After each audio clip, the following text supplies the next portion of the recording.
So guys जब मैं पुणे में नया नया शिफ्ट हुआ था ना, तो मुझे यहाँ की लड़कियाँ, यहाँ के अपनी उम्र के लड़के, सबके सामने बहुत ज़्यादा इन्फीरियर फील हुआ करता था। एंड सही बता रहा हूँ, भगवान भरोसे इस तरह से भाई साहब लड़कियों को देखता था कि कोई पागल लड़की ही होगी जो मुझे भाव देगी और मेरे से दोस्ती करना चाहेगी। बिकॉज जब मैं कानपुर से पुणे शिफ्ट हुआ तो एक बहुत मेजर कल्चरल डिफरेंस था, ना ही सिर्फ कल्चर में बल्कि जिस तरह से लोग बात करते थे, जिस तरह से लोग ड्रेस करते थे, everything was very different. Even जिस तरह से दो लोगों की दोस्ती भी थी ना, वो चीज़ भी बहुत अलग थी मेरे लिए। यहाँ पे चीज़ें बहुत ज़्यादा ओपन थी। अब देखिए, इस चीज़ की वजह ये भी हो सकती है कि जब मैं शिफ्ट हुआ तो मेरी उम्र बहुत छोटी थी, तो शायद जब मैं यहाँ पे आया तो जब मैंने देखा कि भाई साहब यहाँ लड़का लड़की ओवर फ्रेंडली हो रहे हैं, यहाँ लड़कियाँ लड़कों से इतना हंस हंस के खुल के बात कर रही हैं।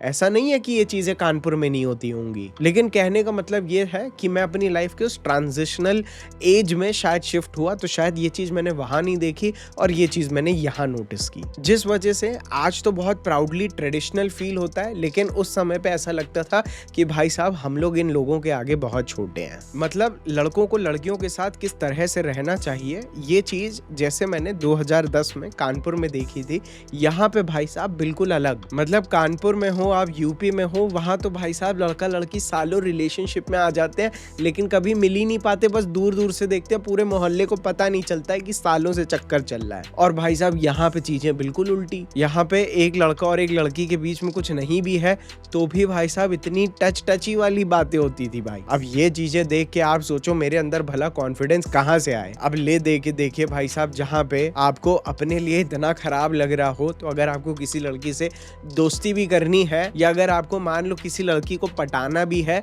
या गलती से किसी लड़की का आपको अटेंशन चाहिए भी ना, तो एक ही रास्ता होता था, लड़की के साथ किसी भी तरह भाई साहब दोस्ती कर लो, कम से कम आपको फीमेल अटेंशन तो मिलेगा। फिर चाहे वो गर्लफ्रेंड बने या ना बने, कोई दिक्कत नहीं है। तो जब मैं यहाँ नया नया आया, हालांकि बहुत जल्दी गर्लफ्रेंड बन गई थी, ठीक है, एक की जगह दो बन गई थी, लेकिन भाई साहब फिर भी आदमी के अंदर तब वो चुल तो होती है ना कि जो लड़की हमें पसंद नहीं करती हम उसी के पीछे भागेंगे। इस चक्कर में दबा के सिंपिंग करते थे भाई साहब। लेकिन एक पैटर्न जो मैंने अपने अंदर उस समय नोटिस किया, और जो पैटर्न मैं आज भी लड़कों में नोटिस करता हूँ, वो ये होता है कि भाई साहब ये लोग क्या करते हैं, ये लोग एक लड़की से बात करनी स्टार्ट करते हैं, उसके साथ ना बिना चीजों को ऑडिट किए कि हमें जाना कहाँ है एग्जैक्टली, खुद से झूठ बोल के दोस्ती कर लेते हैं, खुद से झूठ बोल के लड़की के साथ मिलने जुलने लगते हैं, और फिर एंड में पहले खुद से सच बोलते हैं और फिर उसके बाद लड़की से सच बोलते हैं कि मैं तुमसे प्यार करता हूँ, जिस वजह से भाई साहब ये लोग लड़कियों से फ्रेंड जोन भी होते हैं और यूज भी। लेकिन मेरे साथ इसी केस में क्या हुआ, जब मैंने ये प्रोसेस 2 से 3 बार कर ली भाई साहब, एक लड़की के पीछे साल 6 महीने बर्बाद किए, उसके बाद मुझे समझ में आ गया कि भाई साहब अब अगर अच्छी गर्लफ्रेंड चाहिए तो इस प्रोसेस को बस जल्दी करना स्टार्ट करो। लड़की से जल्द जान पहचान बनाओ और जल्द से जल्द कंक्लूजन पे आओ विदाउट वेस्टिंग टाइम। इससे आप अपनी सेल्फ रिस्पेक्ट को प्रिजर्व करते हो, अपना टाइम बचाते हो, एंड मोस्ट इंपॉर्टेंटली आप ना, अगर लड़की आपसे पट भी जाती है ना, तो भी आप अपने रिलेशनशिप डायनेमिक्स को सही रख पाते हो। मेरे पास रोज की डेट में ऐसे केसेस तो देखिए भाई साहब आते ही है, जहाँ पे लड़के मेरे पास आके रो रहे होते हैं कि सार्थक भाई लड़की गर्लफ्रेंड है लेकिन इग्नोर कर रही है, लड़की गर्लफ्रेंड है लेकिन फॉलो बैक नहीं कर रही है। तो भाई साहब ये चीजें ना तभी होती हैं जब आप एक लड़की को दबा के चेज करते हो, उसके बाद जैसे तैसे आप पटा लेते हो, लेकिन वो लड़की आपके अंदर इंटरेस्टेड नहीं होती, आप पे तरस खा के वो आपसे पट जाती है। तो ये गलती हमने भी की है। तो मैंने यही समझा कि हमें ऐसा नहीं है कि जैसे तैसे लड़की पटा लेनी है, लेकिन पटने के बाद भी जो रिलेशनशिप डायनेमिक्स होंगे वो कैसे होने चाहिए ना, उन्हें ध्यान में रख के ही लड़की के साथ बात करो, ताकि जो बात अभी है वही बात कल रहे। एंड आप शायद ये चीज एक्सेप्ट ना करेंगे, अभी नहीं करेंगे, कल करेंगे, but over the period of time जब आपके दिल के 1500 टुकड़े हो जाएंगे, इवेंचुअली आप सबकॉन्शियसली भी, नेचुरली भी, बायोलॉजिकली भी अपनी डेटिंग स्ट्रैटेजी इसी तरह से बदल लोगे। फिर चाहे वो आपके अंदर की नम्बनेस करा दे, मतलब दिल टूट के जो आप इनसेंसिटिव हो जाएंगे, बट इवेंचुअली आपके अंदर आ जाएगी रिलेशनशिप को लॉजिकली लीड करने की power instead of being an emotional fool. तो सबसे पहले भाई साहब तुम्हारे भाई ने इतनी मॉडर्न लड़कियों के बीच में ये करके अपना रौला जमाया, और उसके बाद लेवल अप करने के लिए तुम्हारा भाई घुस गया एकदम मॉडर्न लड़कियों में, ठीक है, जो तुम्हें क्लब्स में मिलेंगी, जो बहुत कूल होती हैं, you know, daughters of rich dads who only understand luxury, Hindi में बोल देता हूँ भाई, कि जिनको भाई साहब पता ही नहीं होता कि आदमी को काम करना होता है। लेजिट बता रहा हूँ मैं, उनको ऐसा लगता है कि आदमी भी सब खाली होने चाहिए, पैसे हैं खर्चे ही होने चाहिए। मैं सच बता रहा हूँ, ऐसी लड़कियों तक का भाई साहब मेरा जो सफर रहा है, from feeling inferior to being okay and to being better than girls, जो आपको इतनी ज्यादा जेंजी एंड मॉडर्न लगती है। मैं आज आप लोगों को इस वीडियो में यही सिखाने वाला हूँ कि आप लोग किस तरह से, आपको बिल्कुल भी उनके सामने डर ना महसूस हो, ताकि आप उनके सामने ढंग से बिहेव कर पाएं, आप उनके सामने ढंग से अपना एक फर्स्ट इंप्रेशन जमा पाएं, आप उनके साथ बढ़िया सा आई कांटेक्ट होल्ड कर पाएं, जिस वजह से एटलीस्ट एक केमिस्ट्री डेवलप हो। बिकॉज मैं आप लोगों को ऑनेस्टली बता रहा हूँ, जब मेरे नए नए ऐसे एक्सपीरियंसेस थे, जो लड़कियां बहुत अच्छे कपड़े पहनती हैं, ठीक है, सारी अच्छे पहनती हैं लेकिन कुछ कम अच्छे कपड़े पहनती हैं, समझने वाले समझ गए तो नीचे कमेंट सेक्शन में समझ गए लिख दीजिए। उनके सामने भाई जिस तरह से आपकी बायोलॉजी हैक होती है ना, जब आप उनके साथ इंटरेक्ट कर रहे होते हो, जिस तरह से आप एक ट्रांस में चले जाते हो, जिस तरह से भाई साहब आपको एकदम ही यू नो आप अलग ही वो हो जाते हो। मैं वर्ड्स अभी यहाँ पे बोल नहीं सकता हूँ क्योंकि मैंने अपनी बात को क्लीन तरह से रखने का निश्चय लिया है। तो मैं यही बोल रहा हूँ कि भाई साहब ऐसी लड़कियों के सामने जो थोड़े से कम अच्छे कपड़े पहनती हैं, तो उनके सामने भाई आप लोगों का ना पूरा बायोलॉजिकल सिस्टम ऐसे हैक हो जाता है भाई, वहाँ पे आप लोगों का लॉजिक बंद हो जाता है। तो मैंने किस तरह से ऐसी लड़कियों के साथ कॉन्फिडेंटली डील किया, मैं आप लोगों को इस वीडियो के द्वारा यही सिखाऊंगा। लेकिन इस चीज़ की तह तक जाने में, जैसे मैं इस चीज़ की तह तक गया था ना, और इस वीडियो को बनाते हुए भी तह तक जाऊंगा, मैं आप लोगों को यही तह समझाने की कोशिश करूंगा कि ऐसा क्यों हो रहा है कि आज की डेट में ज़्यादातर लड़के अपने आप को बहुत सारी लड़कियों के सामने बहुत ज़्यादा छोटा, इन्फीरियर समझते हैं, बहुत ज़्यादा नर्वस समझते हैं, खुद को रिजेक्ट कर देते हैं, जिस वजह से वो अप्रोच भी नहीं कर पाते, फर्स्ट मूव भी नहीं कर पाते, ना फ्लर्ट कर पाते। They can not do anything just because उनके माइंड में एक थॉट रहता है कि भाई साहब ये लड़की तो मेरे से क्यों ही डील करेगी। तो इस चीज़ की सबसे पहले ना हम लोग तह तक जाते हैं कि ऐसा हो क्यों रहा है। क्योंकि मेरे भाई ये प्रॉब्लम आपकी और कोई नहीं समझ सकता, ना आपके पिताजी, ना आपके दादाजी, उनमें से ना किसी को लड़कियों के सामने नर्वस फील होता था और ना किसी को लड़कियों के सामने डर लगता था। केवल एक चीज जो उनके दिमाग में आती थी लड़कियों को देख के, वो यही आती थी कि देवी है, दैट्स इट। अब देखिए भाई हुआ क्या है, बहुत सारी लड़कियों ने फेमिनिज्म के नाम पे उसी का गलत फायदा उठा के जिंदगी में केवल अपने आप को और ज्यादा मॉडर्न, प्रोग्रेसिव एंड इलीट दिखाने के लिए फेमिनिज्म को बहुत हद तक दुरुपयोग करते हुए केवल नांग बना फैलाया है। अब देखिए मैं किसी लड़की के कपड़ों के ऊपर जज नहीं कर रहा हूँ, but even you know and I know कि कितनी सारी लड़कियां ये चीजें केवल व्यूज एंड ओवरऑल अटेंशन के लिए करती हैं, जिस बारे में हम लोग आगे भी बात करेंगे। और एक इंपॉर्टेंट चीज है भाई जो कि लड़के नेग्लेक्ट करते हैं और मेरे हिसाब से आपको नहीं करनी चाहिए, विच इज बहुत सारी लड़कियां अपनी ब्यूटी को रिफाइन करने में बहुत समय देती हैं। बिकॉज ट्रस्ट मी ब्रो, उनके पास उनकी खुद की इनसिक्योरिटीज का ना एक पूरी लिस्ट होती है। और ठीक इसी तरह से मेरा मानना है कि हर आदमी को अपने मैस्कुलिन ट्रिगर्स को और ज्यादा शार्प करना बहुत इंपॉर्टेंट है। जिस तरह से आप अपनी ग्रूमिंग करते हैं, अपनी फिटनेस का ख्याल रखते हैं, अपनी डाइट पे ध्यान देते हैं, ठीक उसी तरह से मेरे दोस्त इट इज़ वेरी इंपॉर्टेंट कि आप अपनी मर्दानगी को लेके हमेशा कॉन्फिडेंट एंड सुपीरियर फील करें। फिर चाहे बात आ जाती है आपके परफॉर्मेंस एंड स्टैमिना की, आपकी ड्यूरेशन की, आपके प्रॉपर इरेक्शन की, जिस चीज के लिए आपका ब्लड फ्लो बहुत रिस्पॉन्सिबल होता है। इसीलिए मैं आप लोगों को सजेस्ट करूंगा ये नेचर मेनिया का हर्बल मसाज ऑयल। मेरे भाइयों ये कोई नॉर्मल ऑयल नहीं है, क्योंकि इसे स्पेशली डिजाइन किया गया है ब्लड सर्कुलेशन को इम्प्रूव करने के लिए, ताकि आपके जो इरेक्शंस है ना वो प्रॉपर आए एंड हार्ड आए एंड इवन सही टाइम पे आए एंड देर तक टिके। बिकॉज ये चीज as a man right time पे आपको हाईली कॉन्फिडेंट फील कराने में बहुत इंपॉर्टेंट है। बिकॉज मेरे पास ऐसे बहुत सारे बंदे आते हैं बाय सेइंग कि सार्थक भाई एवरीथिंग इज ओके, लेकिन जब बात आती है इंटीमेसी की, मेरी परफॉर्मेंस के मारे भाई साहब मेरी हालत खराब हो जाती है। टाइम पे कभी भाई साहब इरेक्शन नहीं आया तो भाई साहब बहुत जल्दी निपट गए, बिल्कुल टाइमिंग सही नहीं रही, या सार्थक भाई ठीक से हमें इरेक्शन ही नहीं आ रहा था, जो चीज आपके ओवरऑल लड़कियों के सामने body language, confidence and aura को ना सबकॉन्शियसली इम्पैक्ट कर सकती है। एंड इसी चीज में आपकी मदद करता है नेचर मेनिया का हर्बल मसाज ऑयल, क्योंकि इसके अंदर आपको अश्वगंधा, सफेद मूसली, शतावरी, क्लोव, ये सभी चीजें आपका स्टैमिना, आपकी परफॉर्मेंस, इन सब चीजों के लिए आयुर्वेदिकली प्रूवन है। And the best part, because ये आयुर्वेदिक है इसीलिए इसके कोई साइड इफेक्ट नहीं है। एंड जिस तरह से ढंग से यूज करने के बाद when you notice the changes, आपके अंदर की किसी भी तरह की इंफीरियोरिटी या किसी भी तरह का shame, when you see the changes automatically disappear हो जाती है, because you start caring that big ball energy. जब आपको लड़कियों से कॉम्प्लीमेंट मिलते हैं कि भाई साहब यू आर अ बीस्ट, सो इसका लिंक नीचे आप सभी को डिस्क्रिप्शन में मिल जाएगा। Make sure that you go and check it out, because इसके रेगुलर यूज से आपके फिजिकल अपीयरेंस में भी चेंज आएगा, आपकी एनर्जी में आपको खुद एक अपग्रेड फील होगा। एंड आपको तो पता ही है कि आपकी बॉडी लैंग्वेज और आपकी प्रेजेंस उस लड़की को आपके बात करने से पहले आपसे अट्रैक्ट कराती है। So make sure to check the description and the pin comment. चलिए अब वीडियो में आगे बढ़ते हैं। अगर कोई लड़की केवल इसी चीज से ऑफेंड हो रही है, sister this is not for you. लेकिन इस चीज ने शायद रियल वर्ल्ड में बहुत बड़ा इम्पैक्ट नहीं क्रिएट किया, लेकिन साइकोलॉजिकली पूरी सोसाइटी और दुनिया ब्रेन वॉश हो चुकी है। इवन दो आदमी आज भी सड़कों पे जाके लड़ता नहीं है पहले की तरह, लेकिन उसकी फिर भी इस फिजिकल एबिलिटी ऑफ स्ट्रेंथ की वजह से ना उसको बहुत इज्जत मिलती थी। इवन इंडस्ट्रियलाइजेशन में भी जब ज्यादातर फैक्ट्रियों में आदमी काम करते थे, बट धीरे धीरे मशीन्स आई, देन कंप्यूटर, एंड देन धीरे धीरे डायनेमिक शिफ्ट हो गए। इस चीज के बारे में वैसे मैंने और एक डेडिकेटेड डिटेल्ड वीडियो बनाया, तो इसमें मैं बहुत ज्यादा डेप्थ में नहीं जाऊंगा।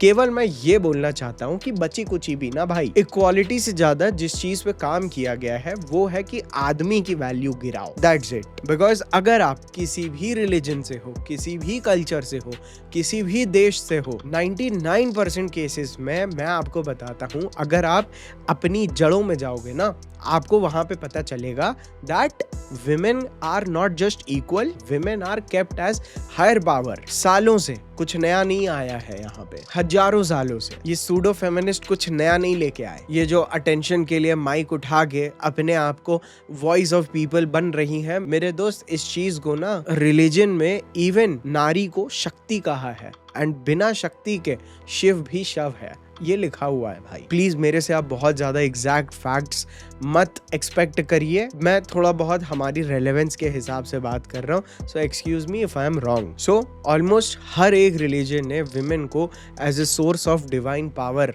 का दर्जा दिया है, लेकिन काफी सारी लड़कियां जिन्होंने फेमिनिज्म में कोई भी कंट्रीब्यूशन नहीं किया अपार्ट फ्रॉम फेमिनिज्म की वॉइस बन के खुद अटेंशन गेन करने के अलावा, इन्होंने इस रिलीजन एंड इस कल्चर को ही भाई साहब टॉक्सिक डिक्लेयर किया है। अब देखिए अगेन अनफॉर्चुनेटली अब मुझे थोड़ा बहुत रिलीजियस एस्पेक्ट्स में जाना पड़ रहा है, जहाँ पे अभी मैं 2 दिन पहले गणेश विसर्जन का एक वीडियो था, जहाँ पे एक लेडी बहुत प्राउडली एक बोर्ड लेके खड़ी थी कि बांझन को पुत्र दे। इसका मतलब जिनको नहीं पता मैं बता दूं, मोस्ट प्रोबेबली मेरी समझ में जिन औरतों को बच्चा नहीं हो पाता उनको भगवान ये चीज अर्पित कर देते हैं, ठीक है। तो आर यू सीइंग कि किस तरह से मजाक उड़ाया जा रहा है। सो इन्होंने मर्दों की क्रेडिबिलिटी गिराते गिराते कल्चर, रिलीजन, सबकी क्रेडिबिलिटी को समय के साथ गिराने का काम किया है, केवल अपनी पॉपुलैरिटी के लिए। और भाई साहब थोड़ी बहुत हिम्मत भी आ रही है धर्मों पे बात करने की, वो केवल इसीलिए आ रही है क्योंकि जैसे जैसे हम भी डे बाय डे बड़े हो रहे हैं, जो चीजें हमें रियलाइज होती हैं कि इस तरह से सोसाइटी फिक्स की जाती है, जब हम लोग इसकी तह तक जाते हैं तो पता चलता है भाई साहब ये तो ऑलमोस्ट हर रिलीजन में लिखा है, ये तो ऑलमोस्ट हर कल्चर का ऑलरेडी पार्ट है, तो ये हो क्यों नहीं रहा। इसीलिए अब इन चीजों को हमने भी अपनी बैकबोन बनाना शुरू किया है। हालांकि कुछ ऐसी चीजें आगे जरूर बोलेंगे जो कि नॉन स्पिरिचुअल हैं, जो कि एक्चुअल में सही नहीं है, बट कई बार गलत का जवाब उन्हीं की भाषा में देना होता है, इसीलिए थोड़ा सा एक्सेप्शन तो हम भी ले लेंगे फ्रीडम ऑफ स्पीच के नाम पे। Because yes there was a time जहाँ पे काफी सारे इमोशनल आदमी which are not real man, उन्होंने सोसाइटी के डेकोरम्स का मिसयूज किया है, उन्होंने क्राइम्स अगेंस्ट विमेन किए हैं, जिन चीजों ने काफी सारे आदमियों की क्रेडिबिलिटी को उस समय पे गिराया। लेकिन आप लोग देख सकते हैं 2025 में कहीं ना कहीं किस तरह से वापस तख्ता पलट भी हो रहा है, जहाँ पे crime done by women against main की पॉपुलैरिटी कितनी बढ़ रही है। For example Sonam Raghuvanshi case, और उसके बाद ऐसे और 50,000 केस। तो उस समय कुछ स्पेसिफिक केसेस की बदौलत बहुत तगड़ा रिवॉल्यूशन लाया गया है साइकोलॉजिकली एंड लॉज में। आप लोगों को अभी ये चीजें थोड़ी सी बोरिंग लग रही होंगी, बट अगर आपको इसकी तह समझ में आ गई ना भाई साहब, तो आप लोग फीमेल साइकोलॉजी से उठ के अगर सोशल साइकोलॉजी समझ गए ना मेरे दोस्त, आप जहां भी बिलोंग करते हो, school, college, office, you are going to be the person who can lead everybody. इसीलिए मैं ये चीजें बता रहा हूँ भाई। सो जैसे नीतू मैडम ने बोल दिया था, जो इंग्लिश पढ़ाती हैं, उनके अगेंस्ट कुछ नहीं बोलेंगे, लेकिन उन्होंने बोल दिया था कि इतने सही तो क्राइम है भाई साहब, 10-50 ही तो लौंडे गए हैं। तो उस जमाने में भी क्या हुआ, दूसरे आदमियों की गलती के बेसिस पे हर आदमी को आदमी होने पे ही अशेम्ड फील कराना शुरू कर दिया। एंड आप लोग खुद ही देख सकते हैं कि कितनी सारी लड़कियां आज की डेट में रिलीजन के पास कब जाती हैं, और उन्हें होना रिलीजन के पास कब चाहिए था। बिकॉज रिलीजन्स एंड ट्रेडिशंस, इन चीजों ने, बात रही अगर पेट्रियार्की की, मतलब आदमी इस दुनिया को लीड करता है, मेरे दोस्त almost her culture and religion ने ये चीज सिखाई है that main rule publicly and women rule privately. Because कुदरत ने भी फीमेल को लेगेसी एंड कंटिन्यूटी की पावर दी है, मतलब लाइफ को दुनिया में लाने की। अब अगर आप लोग ये चीजें समझ गए होंगे, जो कि शायद आपको थोड़ी सी अननेसेसरी लग रही होगी, अब जब 2025 में बहुत सारे लड़के जब काफी सारी लड़कियों को देखते हैं तो उनके दिमाग में क्या आता है, केवल कंफ्यूजन, केवल शर्म। कंफ्यूजन कैसे? बिकॉज आदमी आज भी वो मैस्कुलिनिटी रिटेन करता है जो 100 साल पहले करता था,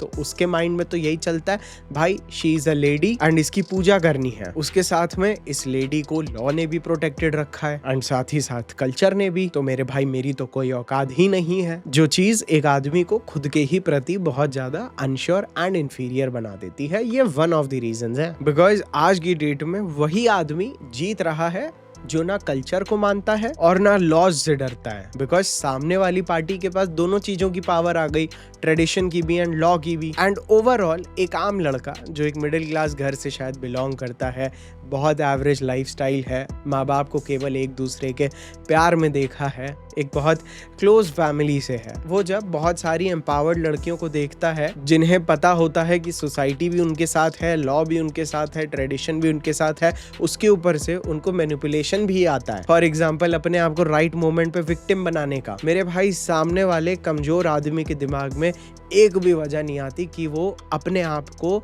एक वजह दे सके कि ये लड़की मुझे क्यों पसंद कर सकती है। समझ रहे हो ना मेरी बात भाई? ये सारी मेरी गई बीती कहानी है, इसीलिए मैं समझा रहा हूँ। मैं यहाँ पे किसी इंसान को, किसी सोसाइटी को, किसी भी चीज को ब्लेम नहीं कर रहा हूँ भाई। मैं केवल आप लोगों को सिचुएशन को अडेप्ट करना सिखा रहा हूँ, दैट्स इट। हम लोग विक्टिम बन के एक्सपेक्ट नहीं करते कि सामने वाला अपनी सोच बदले। हम अपने हिसाब से चलते हैं क्योंकि हमारे अंदर मर्यादा है, ठीक है? इसीलिए जो सोसाइटी हमें अरसों तक यही सिखाते आई है कि लड़कियों की इज्जत करो, लड़कियों की पूजा करो, उन्हें कभी भी दूसरी तरह की नजरों से ना देखो, उन्हें कभी भी ऑब्जेक्टिफाई मत करो। वहीं पे आज की डेट में माहौल कुछ इस तरह का चल रहा है कि बहुत सारी लड़कियां आपस में एक दूसरे को सेक्सुअली और ज्यादा ओपन होने के लिए एनकरेज करती हैं। अपनी फैंटेसीज और अपनी सेक्सुअलिटी को खुलेआम एम्ब्रेस करने का एम्पावरमेंट चल रहा है। कपड़ों, ड्रेसिंग एंड मेकअप के द्वारा सेक्सुअली कॉन्फिडेंट कैसे अपीयर होना है, ये चीजें सिखाई जा रही हैं, जिसमें मुझे कोई, भाई मेरे को क्या है, मैं तो बहुत खुश हूँ। उनको तमाम चॉइसेस दी जा रही हैं thanks to social media, thanks to dating applications. And बहुत सारे लड़कों को यही बोला जा रहा है कि अगर तुम्हारे अंदर डिजायर आ रही है तो तुम टॉक्सिक हो, लड़की की चॉइस ही सब कुछ है। इस चीज ने कर दिया है आदमी को कंफ्यूज। ये एम्पावरमेंट देखो भाई इंडिया में फैल चुका है। आज की डेट में सोशल मीडिया पे आधी से ज्यादा चीजें चलती ही इस वजह से ही है। एंड देखिए भाई साहब, मेरे को कोई बहुत ज्यादा प्रॉब्लम तो है नहीं क्योंकि हम तो दोनों तरफ से खेल चुके हैं, बट बहुत सारी लड़कियों के अंदर सेक्सुअल फ्रीडम को एम्ब्रेस किया जा रहा है। फॉर एग्जाम्पल वो नहीं थी एक लड़की जो बोल रही थी कि मेरी मम्मी ने बोला कुछ भी हो जाए प्रोटेक्शन लगा लो, right? Whereas at the same time आदमी को बोला जा रहा है कि भाई साहब तुम अपनी डिजायर अगर तुम्हारे अंदर है तो तुम भाई साहब घिनौने इंसान हो, तुम ऑब्जेक्टिफाई करते हो। आप लोग मेरे से कनेक्ट कर पा रहे हो भाई? मैं बहुत हिम्मत रख रहा हूँ ये चीजें पब्लिकली बोलने की, मैं सही बता रहा हूँ। अगर आप लोगों को कनेक्टेड फील हो रहा है कि हाँ भाई ये चल क्या रहा है, तो नीचे कमेंट सेक्शन में प्लीज़ कनेक्टेड लिखो। मेरे को सही लगता है। मेरे को पूरा दिन ना भाई साहब मेरी ऐसी हसल चल रही होती है ना कि मुझे ऐसा एक आध कमेंट जब दिखते हैं ना तो मुझे थोड़ा सा रिचार्ज रखते हैं। मैं कमेंट पढ़ता नहीं हूँ बट मेरे को ऊपर से नोटिफिकेशन आते हैं। अभी जैसे पिछले वीडियो में मैंने बोला था रिचार्ज लिख देना, मुझे इतने सारे रिचार्ज के कमेंट आए ना that kept me charging to make more videos for you guys.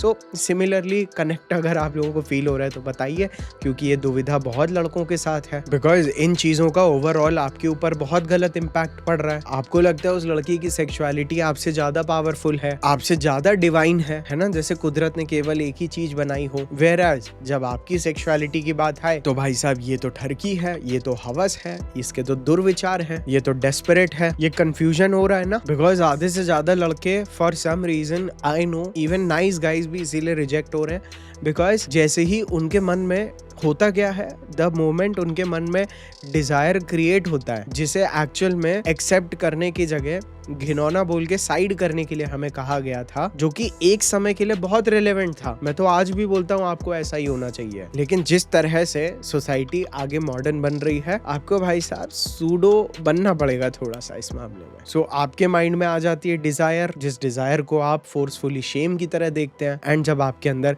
Shem वाला फैक्टर आता है तब आप ऑटोमेटिकली लड़कियों के सामने इंफीरियर महसूस करते हैं। इस पॉइंट को पकड़ा कि नहीं पकड़ा कि one of the biggest reason की लड़कों की भाई साहब आजकल लड़कियों के सामने क्यों इतनी ज्यादा नर्वस हैं, क्यों बात नहीं कर पाते, वाई उनको रिजेक्शन से इतना डर लगता है that they choose to be single throughout their life. ये इन चीजों का पेन पॉइंट है जो मैं बहुत सोच समझ के पकड़ के लाया हूँ। फिर जब उस आदमी के अंदर वो नेचुरल डिजायर क्रिएट होती है जिसे उसे फोर्स किया गया है शेम समझने के लिए, तो वो ऑटोमेटिकली इतना ज्यादा नर्वस, आई कॉन्टैक्ट अवॉइड करने लगता है कि इवेंचुअली वो लड़कियों से रिजेक्ट होते हैं, घोस्ट होते हैं। वो अपनी डिजायर को सामने नहीं रखते, जिस वजह से लड़कियां इग्नोर कर देती हैं। बिकॉज पहले इन दोनों चीजों में बहुत सॉलिड बैलेंस था, लेकिन अब नहीं है। बट होपफुली इस वीडियो के बाद आप तो सीख जाओगे।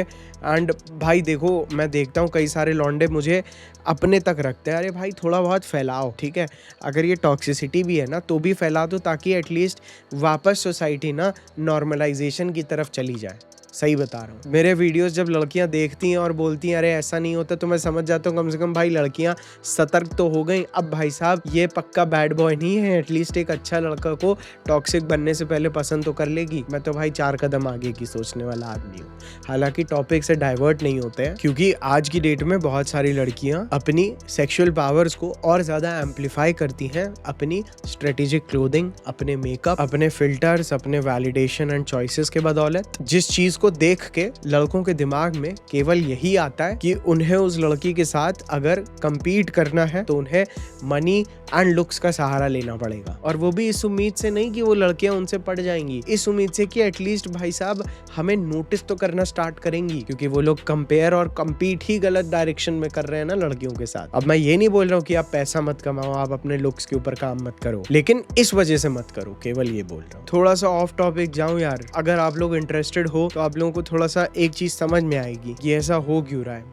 ये जो लड़कों के अंदर कंफ्यूजन क्रिएट होता है ना, और जब किसी एक पागल मर्द को सेक्सुअली अनवर्दी फील होता है तो भाई साहब वो अपनी ना कि मैं लड़कियों को पसंद नहीं आता हूँ, ये वाली एनर्जी इस तरह से कैरी करता है कि वो चीज उसके वर्क, उसके करियर, उसके कम्युनिकेशन, उसकी बॉडी लैंग्वेज, हर चीज में उसकी वो इनसिक्योरिटी झलक आने लगती है। एंड आपको तो पता ही है कि कितनी सारी लड़कियां किस तरह से एक आदमी के अंदर की वीकनेसेस, इनसिक्योरिटीज, कब वो आदमी किस लेवल की स्ट्रेंथ रखता है, वो आदमी कितना वीक है इमोशनली, इस चीजों को सेंस करने में बहुत बढ़िया होती हैं, जिस वजह से ऐसे लड़कों को कर देती है इंस्टेंटली रिजेक्ट, जो चीज उन लड़कों को और ज्यादा इनसिक्योर बना देती है। एंड द वर्स्ट पार्ट, जो कि एक्चुअल में जिस चीज के लिए मैं आप लोगों से एक्सक्यूज मांग रहा था, वो ये है कि यही चीज कई बार क्रिमिनल्स बना देती है। बिकॉज जब उसी आदमी के दिमाग में ये चीज आ जाती है ना कि चाहे मैं कुछ भी कर लूं तो भी मैं कभी भी किसी भी लड़की के लिए सेक्सुअली वर्दी नहीं होऊंगा, कोई भी लड़की मुझे sexually good as a partner नहीं समझेगी, वो अपनी उसी रिजेक्शन को ना अपनी आइडेंटिटी बना लेता है और इस तरह से एक्सेप्ट कर लेता है कि वो अब अपनी लाइफ में गलत रास्ते चुनता ही चुनता है। और उसकी मेंटालिटी बदल जाती है इस चीज में कि अगर कोई लड़की मुझे सामने से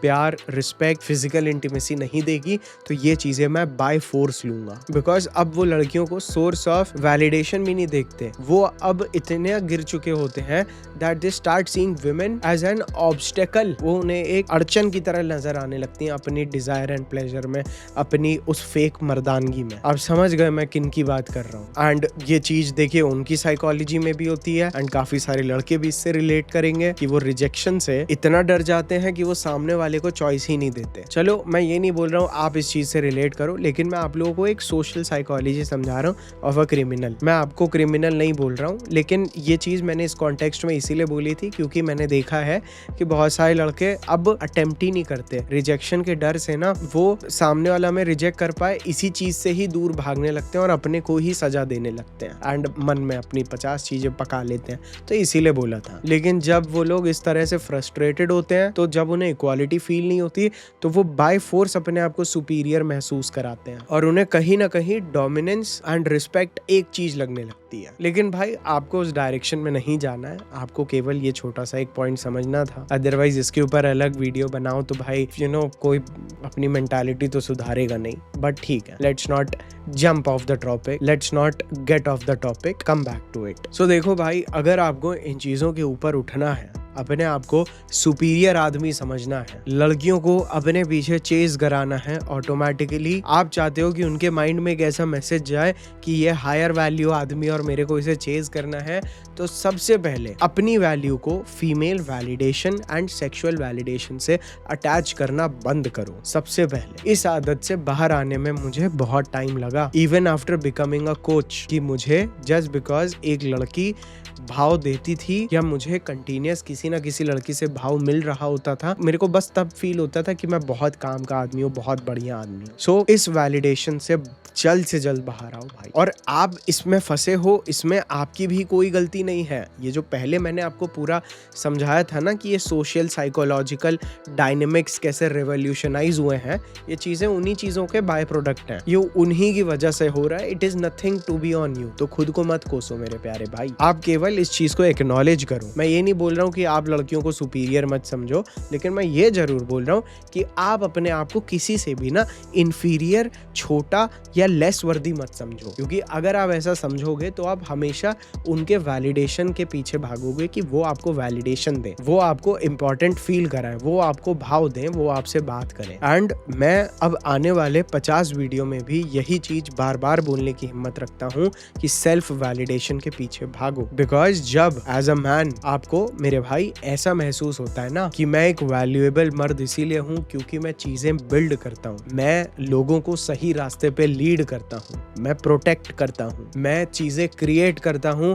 एंड मेरे अंदर एबिलिटी है सैक्रिफाइस की, तब आपको वर्दी फील होगा। अब इस चीज को आप एज एन अफर्मेशन भी खुद से बार बार रिपीट कर सकते हैं एंड उसके साथ आप अगर अपने दिमाग को एक प्रूफ दें कि आप जो बोल रहे हैं आप एक्चुअल में वो है, तो आपकी सेल्फ इमेज भी इससे बदल जाती है। एंड वो चीज आप कैसे करते हैं? अपनी लाइफ में डिसिप्लिन बिल्ड करके, अपने अंदर स्ट्रेंथ डेवलप करके, अपना पर्पस ढूंढ के, अपने अंदर लीडरशिप क्वालिटीज डेवलप करके, सोसाइटी को कंट्रीब्यूट करके। सुनने में बहुत बड़ा है, लेकिन कभी अपने पिताजी से पूछिएगा कि एज अ मैन मैं ये चीजें कैसे कर सकता हूँ, आपको जरूर बता देंगे। अब हालांकि मैं वापस टॉपिक से नहीं भटकना चाहता हूँ, लेकिन मेरे भाई साहब, कुदरत ने आदमी के अंदर एक डोपामीन मशीन को इंस्टॉल किया है, उस मशीन को फटाफट एक्टिवेट करो। तो जो डोपामीन आप बाहर ढूंढने जा रहे हो, और आप जितना जल्दी अपनी इस मशीन को चालू करोगे, धीरे धीरे पॉलिश करोगे, और जितना इस मशीन को आप स्ट्रॉन्ग करोगे, अपने सिस्टम को जितना डेवलप करोगे, उतना जल्दी आप खुद को प्रायोरिटाइज करना स्टार्ट करोगे, उतना जल्दी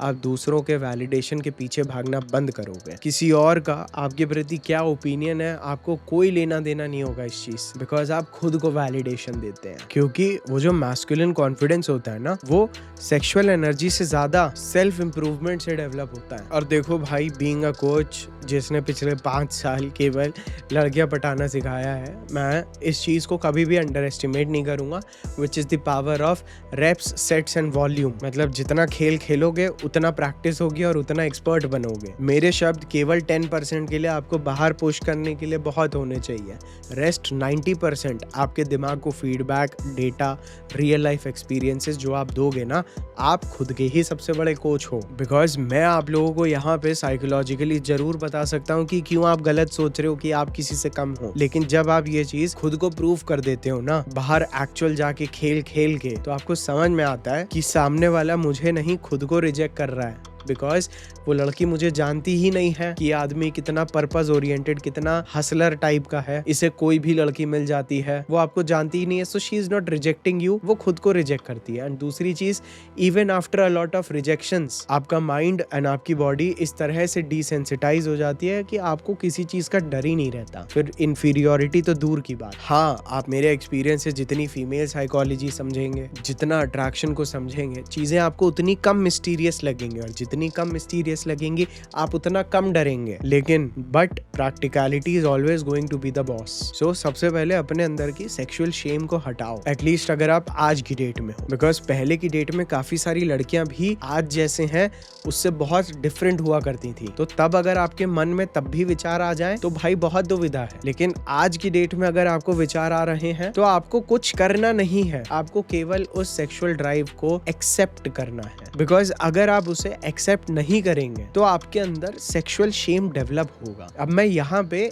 इस पर्सपेक्टिव से नहीं बोल रहा हूँ कि आप अपनी इस फैंटेसी को फीड करिए तो वो फैंटेसी तो और ग्रो हो जाएगी, इस चीज में कंफ्यूज मत होना। यहाँ पे मैं यही बोलूंगा, आप अगर किसी लड़की को देखते हो, आपको उससे अट्रैक्शन फील होता है, all you should, the first thing जो आपके माइंड में आनी चाहिए, यस मेरे को ऐसा फील हो रहा है, बट मुझे हर एक के लिए ऐसा फील हो जाता है, but I can do better, because इसमें वो सारी चीजें नहीं है जो मुझे चाहिए, एंड प्लीज मैं नहीं चाहता कि ये मेरे गले पड़ जाए। This is the thought process जिसकी मैं बात कर रहा हूँ, इंस्टेड ऑफ हाँ भाई ये तो क्या माल है भाई, ओए ओए ओए भाई तूने देखी, ओए ओए चल चल चल भाई आने वाली। I am not talking about this bro. मैं यहाँ पे तो आप लोगों को यही सिखाना चाहता हूँ कि अपने अंदर से सेक्सुअल शेम कैसे हटाएं। बिकॉज अगर आज की डेट में आपके अंदर होगी तो आपको खुद के प्रति अपने आप को लेके हमेशा सेक्सुअली बहुत ज्यादा इंफीरियर फील होगा, जो चीज आपके अंदर इनसिक्योरिटी डेवलप करा सकती है। एंड अगेन मैं रिपीट नहीं करना चाहता, but women can sense that insecurity in you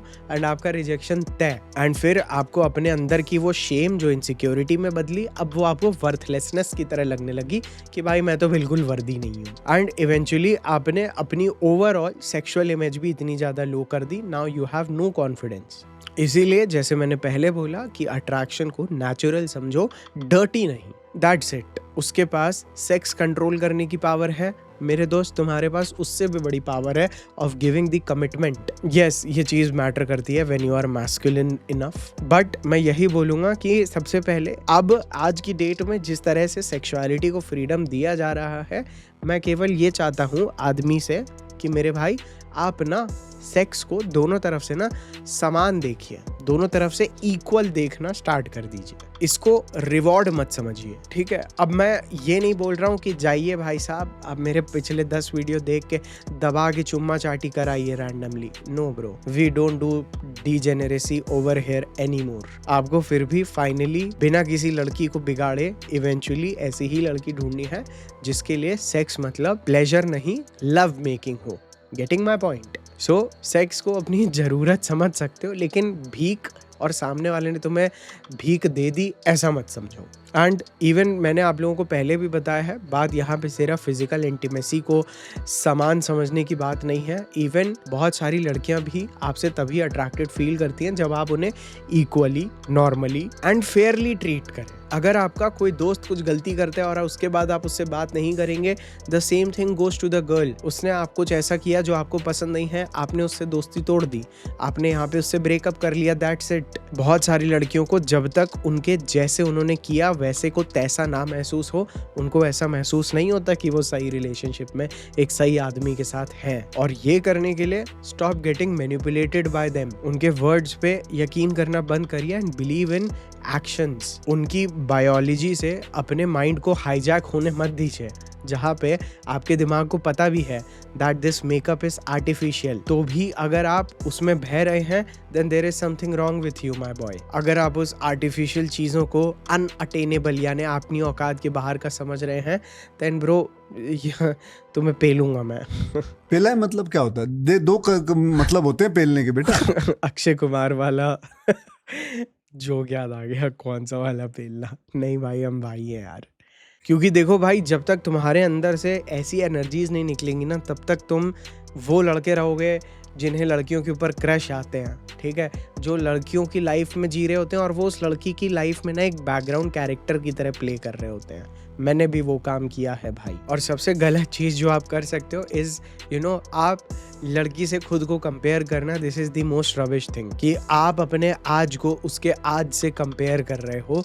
that is wrong bro, because उसको उसकी ब्यूटी की वजह से, बीइंग अ गर्ल होने की वजह से जो अटेंशन, वैलिडेशन, जो लाइक्स, जो पॉपुलैरिटी मिल रही है, उससे आप खुद को कभी कंपेयर नहीं कर सकते। इसलिए नहीं कि भाई साहब वो चीज़ आपके पास नहीं है इसीलिए अंगूर खट्टे हैं, ऐसा नहीं बोल रहा हूँ मैं ऐसा इसीलिए बोल रहा हूँ क्योंकि एक आदमी की जो एक्चुअल वैल्यू होती है ना, वो बहुत टाइम तक इनविजिबल होती है। एक आदमी की पावर्स होती है उसका डिसिप्लिन, उसका एम्बिशन, उसकी रेजिलियंस, उसकी स्किल बिल्डिंग की पावर, जो कि बहुत सालों तक इनविजिबल होती है और उसके बाद वो चीज़ें जाके उस आदमी को वो अटेंशन और रिस्पेक्ट दिलाती हैं। तो अगर आप अपनी इन इनविजिबल डिफ़िकल्ट चीज़ों को जो लाइफ टाइम आपके साथ सस्टेन करती हैं, एक ऐसी चीज़ से कंपेयर कर रहे हो जो कि हालांकि है तो कुदरत की देन, बट जो चीज़ समय के साथ फेड हो जाती है, there is no point of comparing to that. आप अपने साइलेंट ग्राइंड को उसके लाउड वैलिडेशन से कंपेयर कर रहे हैं। दिस हैज़ केप्ट मी, इस चीज़ ने मुझे लड़कियों के सामने इतने साल तक मुझे ऐसा फील कराया कि भाई मैं तो बेवकूफ़ हूँ and I was single AF। अगर आपको कंपेयर करना है तो long term trajectory and graph compare करिए कि at the age of 30 what will she be and what will you be. वो ट्रैजेक्टरी जो थी ना ग्राफ की, वो फिर भी एक बार के लिए फेयर डील है, फेयर कंपैरिजन है, but not this. Because being somebody जिसको भाई साहब लड़कियां हमारी दोस्त भी हैं, उन्हें अटेंशन तो दबा दबा के मिलता है, लेकिन वो अटेंशन उनकी लाइफ में वैल्यू लेके आ रहा है, सस्टेनेबिलिटी लेके आ रहा है, लॉयल्टी लेके आ रहा है, कमिटमेंट लेके आ रहा है। ये सब चीज़ें इतना बड़ा दाव पे होती है ना कि उनकी ब्यूटी ही उन्हें कर्ज लगने लगती है। वेयर एज आपकी मैस्कुलिन वैल्यू, जो आपका स्ट्रेंथ, आपकी मनी, आपके माइंडसेट, आपके लीडरशिप से आती है मेरे दोस्त, इन चीज़ों का इन्फ्लुएंस ऐसा होता है कि इसे कभी भी टेम्परेरी ब्यूटी मैच नहीं कर सकती। एंड एक ऐसा पॉइंट, जिसे मैं किसी जेंडर को नीचे नहीं गिरा रहा हूँ, बट एक बार आदमी जब अपनी वैल्यू बिल्ड कर लेता है ना, तो वो किसी से भी अपनी रिस्पेक्ट कमांड कर सकता है, और ये चीज़ ब्यूटी कभी नहीं कर पाती। इसीलिए आपकी पावर उस चीज़ में है जो चीज़ें आप एज अ मैन क्रिएट करते हो, उस चीज़ में नहीं कि आपको कितना अटेंशन मिल रहा है। चीज़ों को डिफरेंशिएट कर लो बाबू, नहीं तो लॉन्ग टर्म में फंसे रहोगे। एक ऐसी कोट मैंने एक जगह पढ़ी थी, that women are celebrated for what they are, but men are celebrated for what they become. So इस चीज को समझो कि ब्यूटी जो होती है ना, वो करेंसी होती है, नोट की तरह होती है, लेकिन आपके अंदर की जो मैस्कुलिनिटी आप डेवलप करते हो, that is like a capital. जो फाइनेंस वाले हैं, आई होप वो समझ गए होंगे कि कैपिटल एंड करेंसी में क्या फर्क है। एंड लास्ट में यही बोलूंगा, दैट अटेंशन समय के साथ कम हो जाता है एंड इन्फ्लुएंस समय के साथ बढ़ता चला जाता है। सो आई होप आप लोगों को ये वीडियो भाई साहब पसंद आया होगा, खुद को कम समझना बंद करोगे। आप लोगों को और क्या डाउट्स आ रहे हैं नीचे कमेंट सेक्शन में जरूर लिख देना, and make sure that you check out Naturemania herbal massage oil, जिसका लिंक आपको नीचे डिस्क्रिप्शन में मिल जाएगा। So I will see you all in my next another video. I love you all, bye.